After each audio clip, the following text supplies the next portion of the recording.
How's that again? Presents. The truth about Atlantis. Atlantis is a fictional island mentioned in an allegory on the hubris of nations in Plato's works Timaeus and Critias, wherein it represents the antagonist naval power that besieges ancient Athens, the pseudo-historic embodiment of Plato's ideal state in the Republic. In the story, Athens repels the Atlantean attack unlike any other nation of the known world, supposedly bearing witness to the superiority of Plato's concept of a state. The story concludes with Atlantis falling out of favor with the deities and submerging into the Atlantic Ocean. Despite its minor importance in Plato's work, the Atlantis story has had a considerable impact on literature. The allegorical aspect of Atlantis was taken up in utopian works of several Renaissance writers, such as Francis Bacon's New Atlantis and Thomas More's Utopia. On the other hand, 19th-century amateur scholars misinterpreted Plato's narrative as historical tradition, most famously Ignatius L. Donnelly in his Atlantis. The Antediluvian World. Plato's vague indications of the time of the events, more than 9,000 years before his time, and the alleged location of Atlantis, beyond the Pillars of Hercules, gave rise to much pseudo-scientific speculation. As a consequence, Atlantis has become a byword for any and all supposed advanced prehistoric lost civilizations and continues to inspire contemporary fiction, from comic books to films. While present-day philologists and classicists agree on the story's fictional character, there is still debate on what served as its inspiration.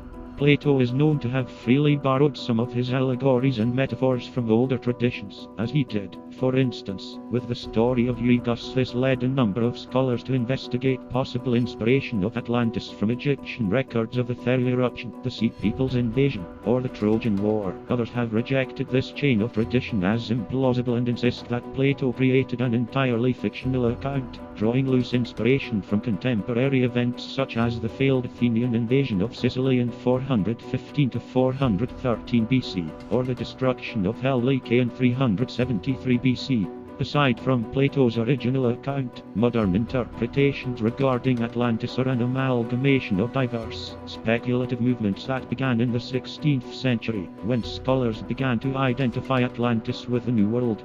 Francisco Lopez de Gomorra was the first to state that Plato was referring to America, as did Francis Bacon and Alexander von Humboldt. Janus Jonas Burchard said in 1663, Urbe novo non novo, the New World is not new. Athanasius Kircher accepted Plato's account as literally true, describing Atlantis as a small continent in the Atlantic Ocean.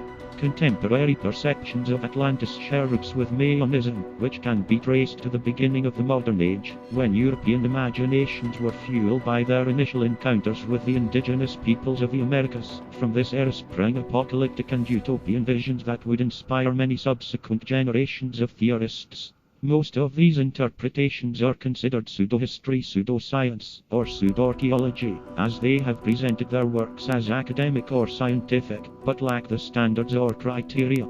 The Flemish cartographer and geographer Abraham Ortelius is believed to have been the first person to imagine that the continents were joined before drifting to their present positions. In the 1596 edition of his Thesaurus Geographicus he wrote, "Unless it be a fable, the island of Gadar or Gades, Cadiz, will be the remaining part of the island of Atlantis or America, which was not sunk, as Plato reports in the Timaeus, so much as torn away from Europe and Africa by earthquakes and flood. The traces of the ruptures are shown by the projections of Europe and Africa and the indentations of America in the parts of the coasts of these three said lands that face each other to anyone who, using a map of the world, carefully considered them. So that anyone may say with Strabo in Book 2, that what Plato says of the island of Atlantis on the authority of Solon is not a figment. The term Utopia, from no place, was coined by Sir Thomas More in his 16th century work of fiction Utopia, inspired by Plato's Atlantis and Travelers' accounts of the Americas. More described an imaginary land set in the New World. His idealistic vision established a connection between the Americas and utopian societies, a theme that Bacon discussed in the New Atlantis 1623. A character in the narrative gives a history of Atlantis that is similar to Plato's and places Atlantis in America. People had begun believing that the Mayan and Aztec ruins could possibly be the remnants of Atlantis. Much speculation began as to the origins of the Maya, which led to a variety of narratives and publications that tried to rationalize the discoveries within the context of the Bible and that had undertones of racism in their connections between the Old and New World. The Europeans believed the indigenous people to be inferior and incapable of building that which was now in ruins, and by sharing a common history, they insinuate that another race must have been responsible. In the middle and late 19th century, several renowned Mesoamerican scholars, starting with Charles Etienne Brasseur de Berborg, and including Edward Herbert Thompson and Augustus Le Plongeon, formally proposed that Atlantis was somehow related to Mayan and Aztec culture. The French scholar Brasseur de Berborg traveled extensively through Mesoamerica in the mid-1800s, and was renowned for his translations of Mayan texts, most notably the sacred book Popol Vuh, as well as a comprehensive history of the region. Soon after these publications, however, Brasseur de Berborg lost his academic credibility due to his claim that the Maya peoples had descended from the Toltecs, people he believed were the surviving population of the racially superior civilization of Atlantis. His work, combined with the skillful, romantic illustrations of Jean Frederick Waldeck, which visually alluded to Egypt and other aspects of the Old World, created an authoritative fantasy that excited much interest in the connections between worlds. Inspired by Brasseur de Berborg's diffusion theories, the pseudo-archaeologist Augustus Le Plongeon traveled to Mesoamerica and performed some of the first excavations of many famous Mayan ruins. Le Plongeon invented narratives, such as the Kingdom of Musaga, which romantically drew connections to him, his wife Alice, and Egyptian deities Osiris and Isis, as well as to Heinrich Schliemann, who had just discovered the ancient city of Troy from Homer's epic poetry that had been described as merely mythical. He also believed that he had found connections between the Greek and Mayan languages, which produced a narrative of the destruction of Atlantis. The 1882 publication of Atlantis, The Antediluvian World by Ignatius L. Donnelly stimulated much popular interest in Atlantis. He was greatly inspired by early works in Mayanism, and like them, attempted to establish that all known ancient civilizations were descended from Atlantis, which he saw as a technologically sophisticated, more advanced culture. Donnelly drew parallels between creation stories in the Old and New Worlds, attributing the connections to Atlantis, where he believed the biblical Garden of Eden existed. As implied by the title of his book, he also believed that Atlantis was destroyed by the Great Flood mentioned in the Bible. Donnelly is credited as the father of the 19th century Atlantis revival, and is the reason the myth endures today. He unintentionally promoted an alternative method of inquiry to history and science, and the idea that myths contain hidden information that opens them to ingenious interpretation by people who believe they have new or special insight. Helena Petrovna Blavatsky, the founder of the Theosophists, took up Donnelly's interpretations when she wrote The Secret Doctrine 1888, which she claimed was originally dictated in Atlantis. She maintained that the Atlanteans were cultural heroes, contrary to Plato, who described them mainly as a military threat. She believed in a form of racial evolution as opposed to primate evolution. In her process of evolution, the Atlanteans were the fourth root race, which were succeeded by the fifth, the Aryan race, which she identified with the modern human race. In her book, Blavatsky reported that the civilization of Atlantis reached its peak between 1,000,000 and 900,000 years ago, but destroyed itself through internal warfare brought about by the dangerous use of psychic and supernatural powers of the inhabitants. Rudolf Steiner, the founder of anthroposophy and Waldorf schools, along with other well-known theosophists, such as Annie Besant, also wrote of cultural evolution in much the same vein. Other occultists follow the same lead, at least to the point of tracing the lineage of occult practices back to Atlantis. Among the most famous is Diane Fortune in her esoteric orders and their work. Drawing on the ideas of Rudolf Steiner and Hans-Horbiger Egon Friedel started his book Kulturgeschichte des Altertums, and thus his historical analysis of antiquity, with the ancient culture of Atlantis. The book was published in 1940.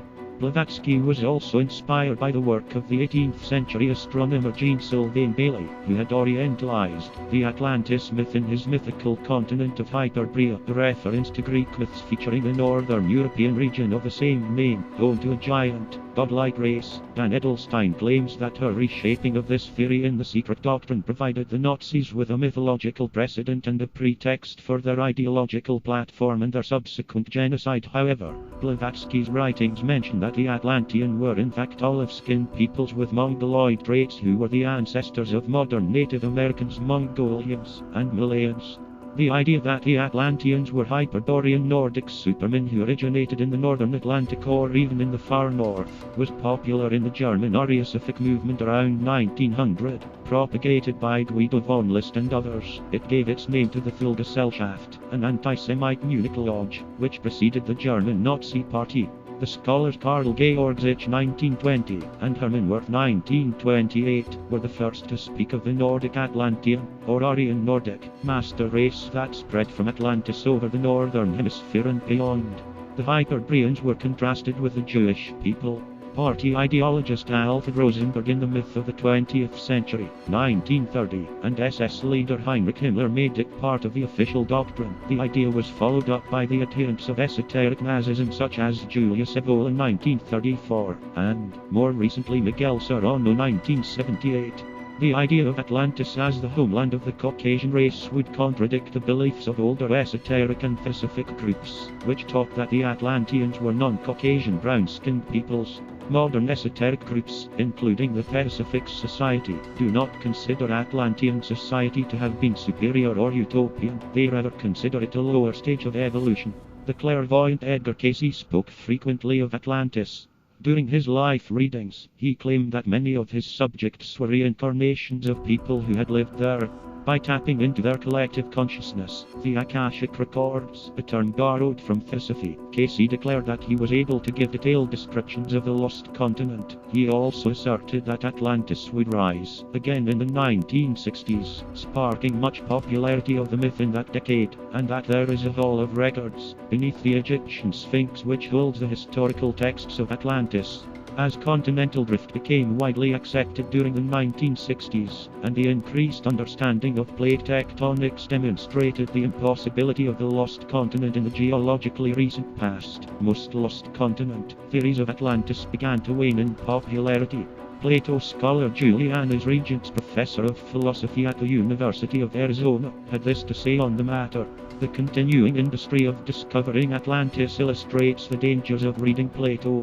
For he is clearly using what has become a standard device of fiction, stressing the historicity of an event, and the discovery of hitherto unknown authorities, as an indication that what follows is fiction. The idea is that we should use the story to examine our ideas of government and power.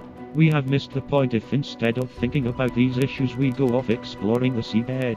The continuing misunderstanding of Plato as historian here enables us to see why his distrust of imaginative writing is sometimes justified. One of the proposed explanations for the historical context of the Atlantis story is that it serves as Plato's warning to his fellow citizens against their striving for naval power. Kenneth Feder points out that Critias' story in the Timaeus provides a major clue. In the dialogue, Critias says, referring to Socrates' hypothetical society, "And when you were speaking yesterday about your city and citizens, the tale which I have just been repeating to you came into my mind, and I remarked with astonishment how, by some mysterious coincidence, you agreed in almost every particular with the narrative of Solon." Feder quotes E. Taylor, who wrote, "We could not be told much more plainly that the whole narrative of Solon's conversation with the priests and his intention of writing the poem about Atlantis are an invention of Plato's fancy.